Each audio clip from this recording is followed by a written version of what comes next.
In this video, I'm going to be showing you NotebookLM as well as the brand new Illuminate experiment from Google. NotebookLM has caught a fair bit of attention over the past couple weeks on social media, and for good reason. I've been playing around with this fair bit, and it is pretty remarkable what they've set up.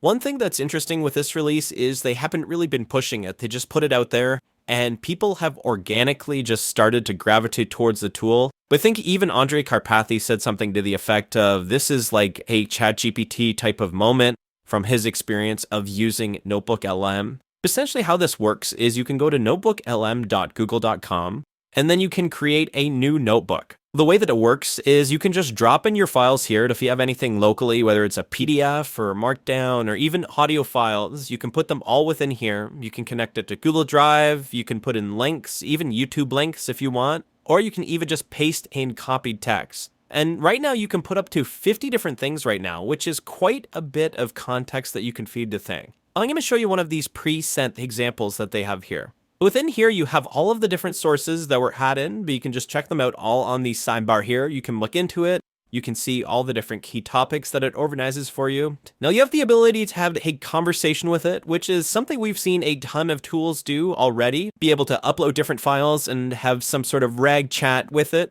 You can ask questions. You can say, what year was the light bulb invented? And then just like a ChatGPT sort of experience, it will just take a moment, it will search through that context, and then it will give you a nice, succinct answer. With sources, you can see exactly the different pieces of text that it came from. If you're just putting in all of these different random documents that you haven't necessarily even read before, you can imagine how something like this could be really useful and versatile in learning really anything, especially for like college or university students or even high school students. This is going to be something where you can just put in basically whatever you want to learn about, and it will give you a really good platform where you can interact with it. But in addition to the ability to ask questions, it does have the follow-up questions similar to something like you'd see within Perplexity, which is really cool as well. Platform is where if you click the notebook guide, once it's generated this notebook for you, and you click load conversation, what this will do is it's going to generate an NPR style podcast based on everything that you have within here.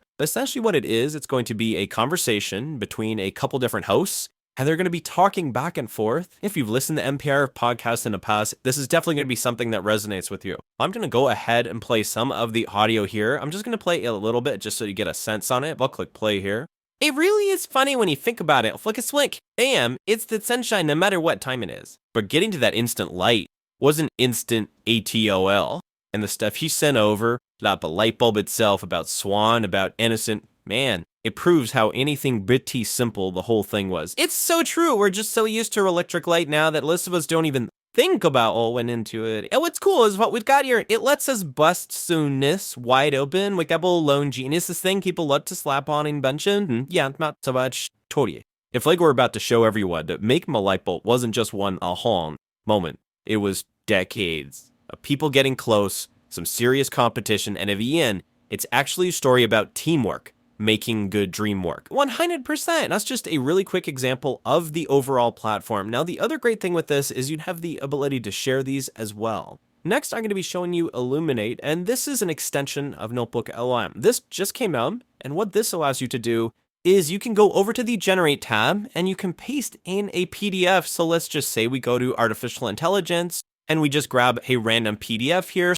So here we see a 12-page PDF, and what we can do with it is we can paste it in here. Now, before you click generate, you have the ability, there's this tooltip. If you hover over all of these, you can select a beginner audience, general audience, or an expert audience. You can determine whether you want it to be quick, medium, or long. So less than 5 minutes, 5 to 10 minutes, or 10 minutes.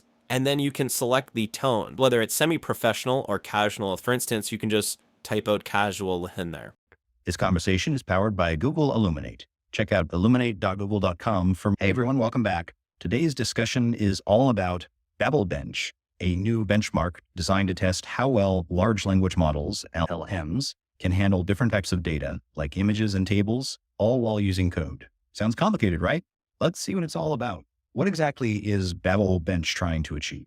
Imagine you want an LLM to solve a real-world problem, like figuring out the busiest time of day based on a picture of rush hour traffic and a table of traffic data. BabelBench creates these kinds of challenges. It's not just about understanding words, it's about understanding pictures, tables, and using code to combine that information and get the right answer. Wow, that sounds like a really tough test. This gives you a quick glimpse of what this tool is capable of. It's pretty exciting that we can now generate podcasts on the fly, covering practically any topic. For example, imagine a new model like Llama 4 comes out next year, and there's a dense 100+ page research paper on it. You could feed that PDF into the tool, and it would synthesize the information as if a team had read the paper and crafted a polished podcast just for you to listen to. I really encourage you to give it a try. Input any information you're learning, whether it's links, documents, or whatever you need. You could even experiment with personal data, like feeding it your YouTube videos to get potential ideas for new content, or even advice on your channel. There are so many creative use cases for this tool. The best part is, it's currently free to use as part of an experiment. I'm not sure how long that will last, so definitely take advantage of it while you can. I'll leave all the links in the description below. If you like content like this, please comment below, subscribe, and check out the other AI tool links in the description. Thanks for watching, and I'll see you in the next one.